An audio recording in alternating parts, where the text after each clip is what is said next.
Hello my lovely ride-on people. Today I want to talk to you about my new crash helmet.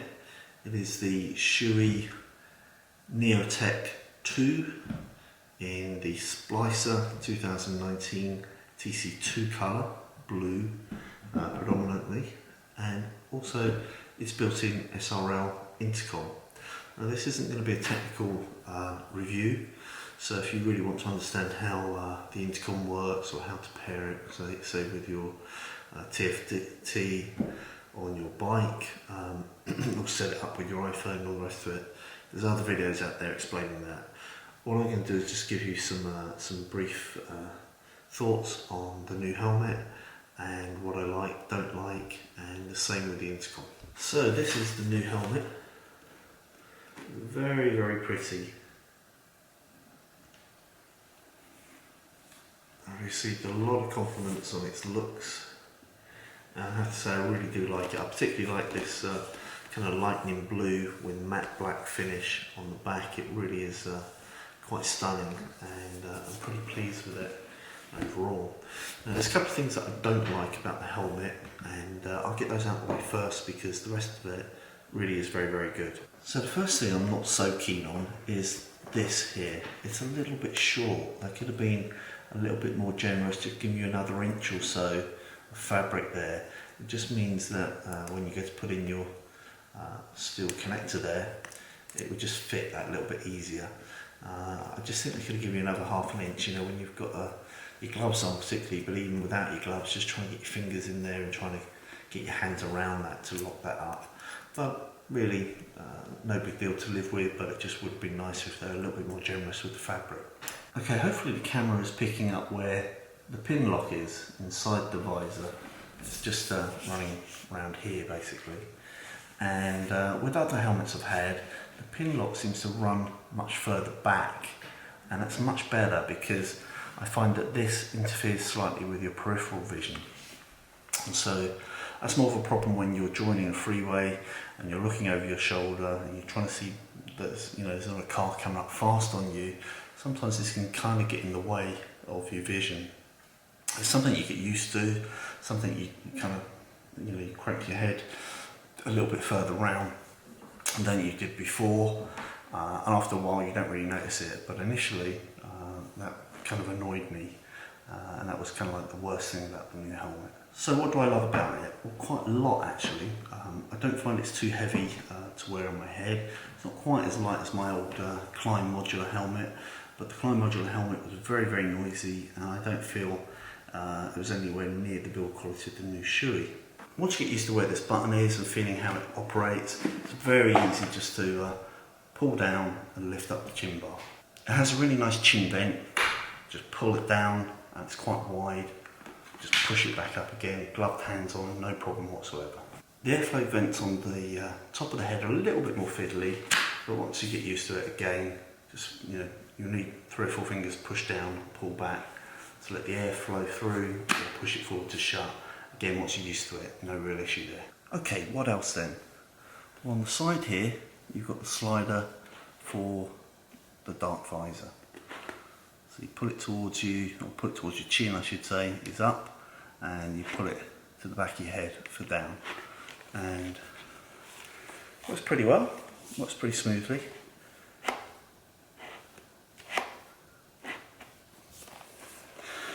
And it's a decent tint, it's not ridiculously dark, but it's dark enough to stop the sun's glare. And of course you can flick it up and down as you wish. I think the thing I liked about my old Klein helmet was that it had a photosensitive visor, and so you never need to manually do that. But having said that, sometimes it was a little bit dark, sometimes in kind of greyish weather, and a little bit slow to transition, but generally not too bad. But the flip down visor on this works extremely well. Now, one of the primary reasons why I wanted this helmet was that Shoei have worked with Sena, the intercom people, to integrate very seamlessly the SRL system. And you can see on the side here, hopefully, the control buttons are nicely integrated to the helmet. You haven't got some great big box on the side of your helmet stuck out. At the back here at the base, we've got the charging unit. I do think they could have just kind of built it so that the power connector went through the back of the helmet. That would have been useful. Instead, it's kind of you have to put the helmet on a kind of ledge really to get the power cable in, going in this way. And I think if the cable was going in that way, you could load the helmet flat when charging. So a bit of a design flaw, but again, no biggie really. And then on this side as well, you've just got a little integrated unit. So the basic helmet plastics just pop off, and the units slot into place, and all the cabling inside the helmet, of course, is designed specifically for it. So you don't have the usual problems you had trying to hide cables and maybe cable feeling uncomfortable here and there. It's already there for you. So I like that, and if you're clever, as I kind of was, you will ask whoever you bought it from if they'll install it in your helmet free of charge. So you get a brand new helmet, an SRL Intercom, get the guys, because they're doing it all day long. You can do it, it's not difficult, it's no biggie, but they do it 2-3 times a day, or at least half a dozen times a week, and they'll just do it quicker and easier than you.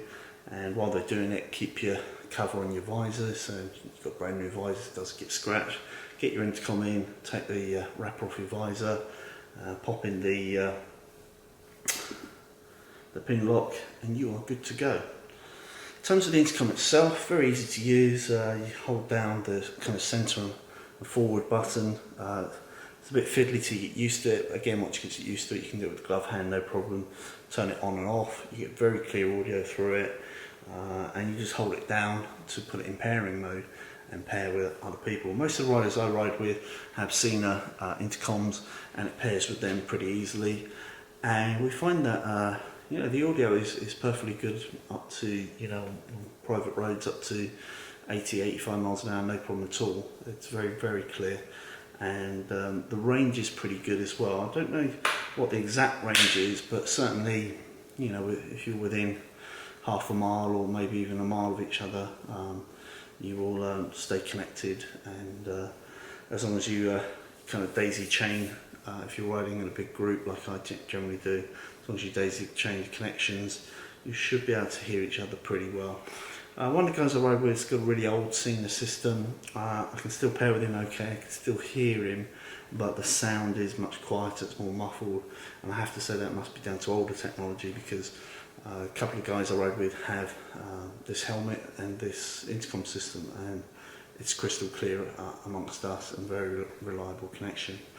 I have made a telephone call with it, and that was very clear as well. I'm having a couple of problems.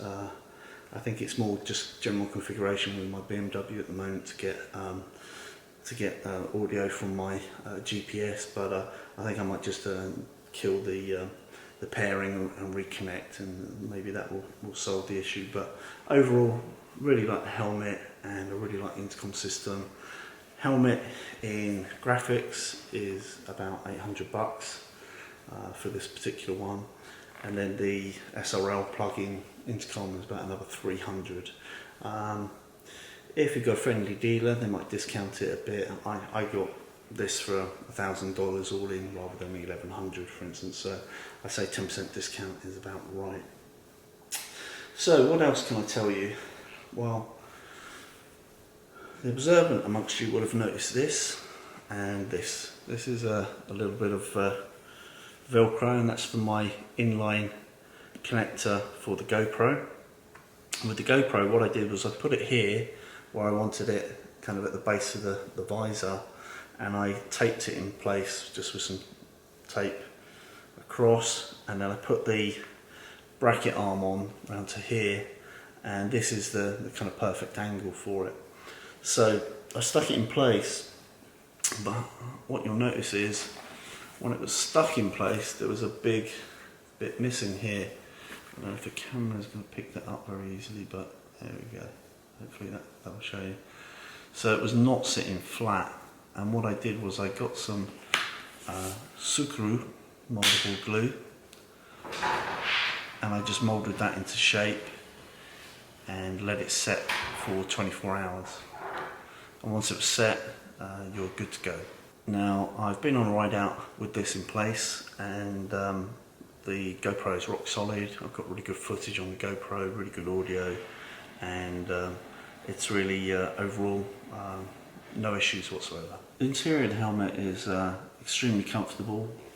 It feels very solid, very good quality, and it's pretty stylish as well in terms of the features it's got, with the drop down inner visor, pin lock, the airflow, and it's a great setup for my GoPro camera, and the intercom works really well for my group rides, and overall pretty delighted with it, and I recommend it. The only minor caveats really are this this short stubby bit here, but you can live with that, and the pin lock could have been a little bit wider for your peripheral vision, but hey, you get used to that. Other than that, it's really hard to fault this helmet. It's a good looking helmet, and it's very comfortable, and it's nice not having loads and loads of stuff related to the intercom slapped on the side, and it's a very stylish and seamless solution to what most modern motorcyclists want, which is a very protective, very functional, very stylish helmet with the integrated intercom system. So my view is, if you like them and you like the design and you have the money to spare and it's time to buy a new helmet and intercom, it's a great all-round solution for about $1,000. Thanks for watching. Well, I hope you enjoyed this video. I really appreciate all your feedback and support for the Ride On channel. I hope you're already a Ride On subscriber, but if not, please subscribe straight away. And last but not least, ride often, ride carefully, ride on.